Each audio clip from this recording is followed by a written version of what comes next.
Hello again there, folks. I thought I would just do a quick off-the-cuff video to mark the occasion of the American election. I've seen that the places in Washington DC is being boarded up as if they're preparing for war, depending on how the election goes.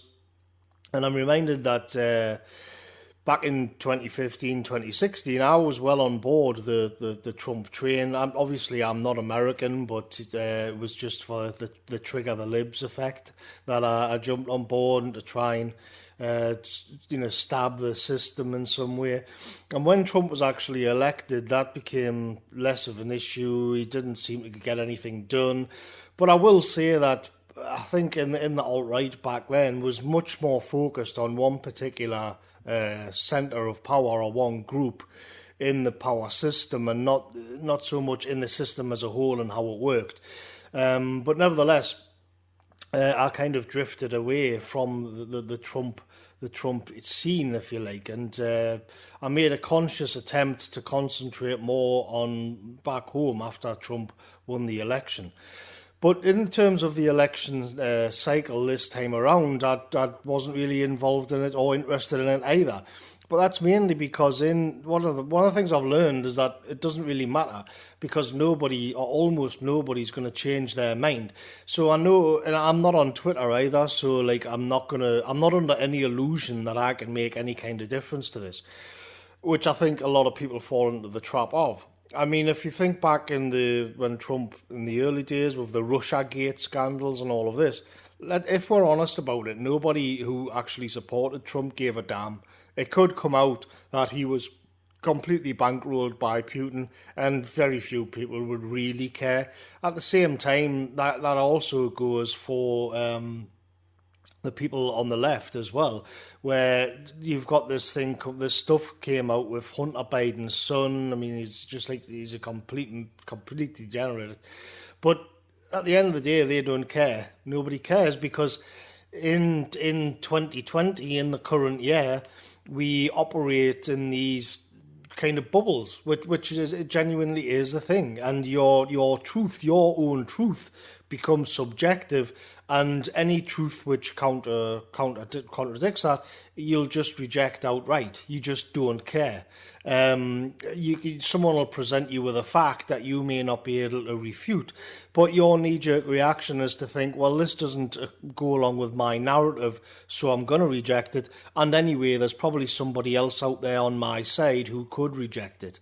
And so that's a kind of coping mechanism that people have for not actually changing their views, because you're constantly surrounded by others who reinforce your views, and that's a kind of function of the internet. But as far as the internet goes as well, the censorship is another reason why at the end of the day I just kind of dropped out, because how much of Trump's support which was on the internet is just gone now. Well, that's up for grabs, but it's a lot.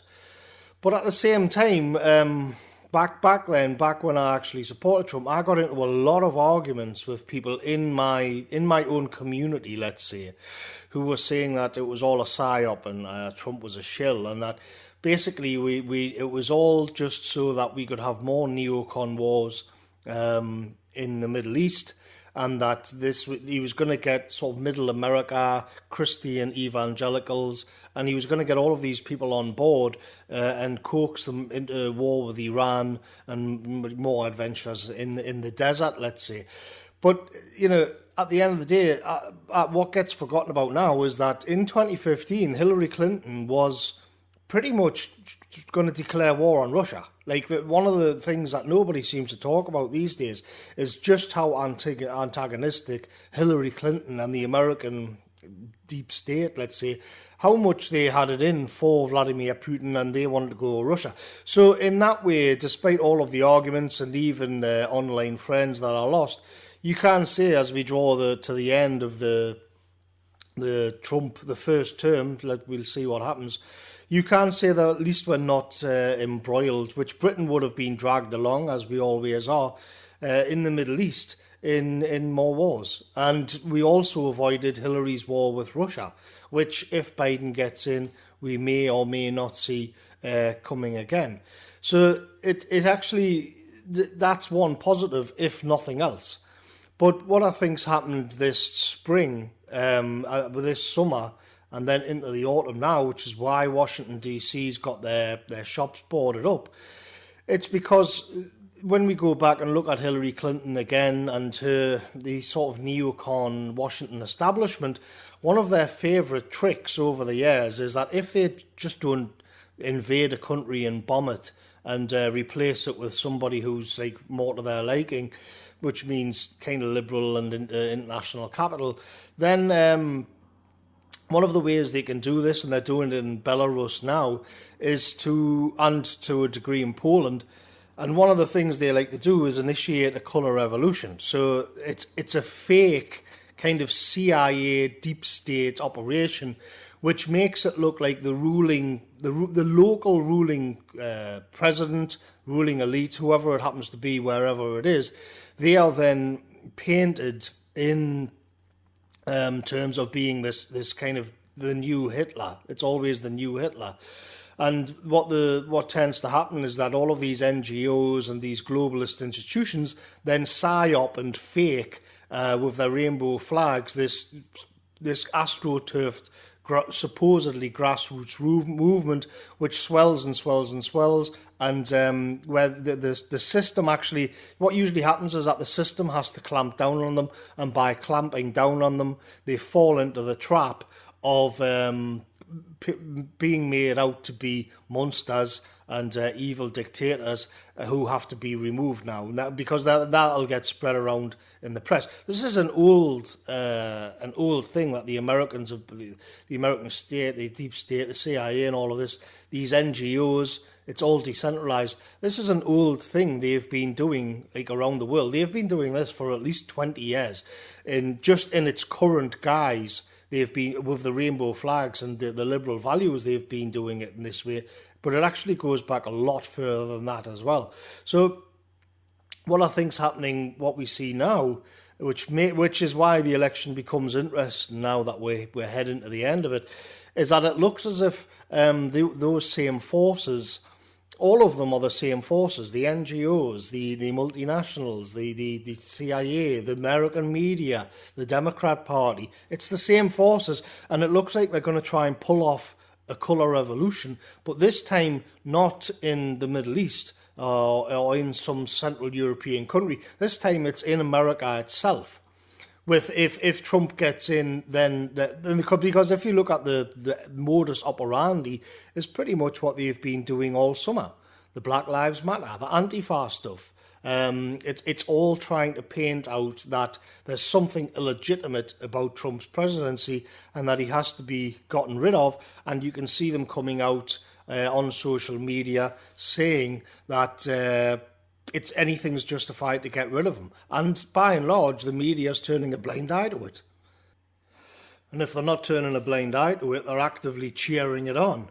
And so let's just assume that if Trump wins, then the shops and everything are being boarded up in America, preparing for these pitched battles, this kickoff, this freak out by all of these people.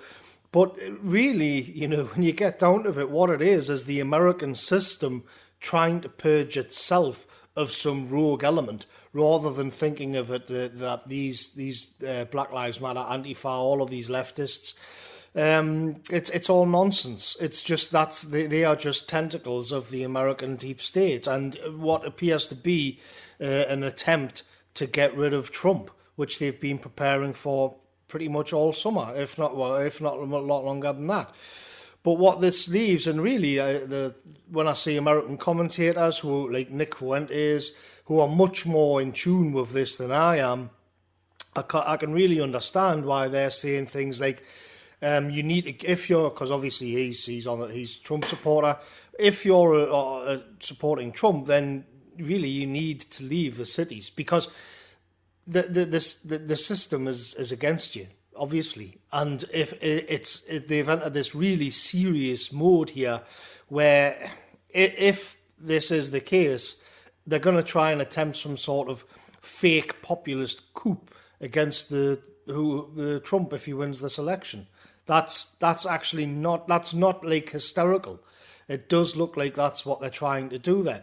And if you're caught, and what we've seen more and more is when people on the right are caught in the crossfires of this, they will lose. You can't lose, because what you'll notice is that even when you defend yourself lawfully, you'll be hung out to dry with the courts. So and the media will crucify you as well.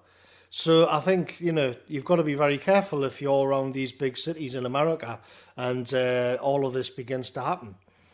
So that's just my quick video on this and parting shot. So take care, American subs.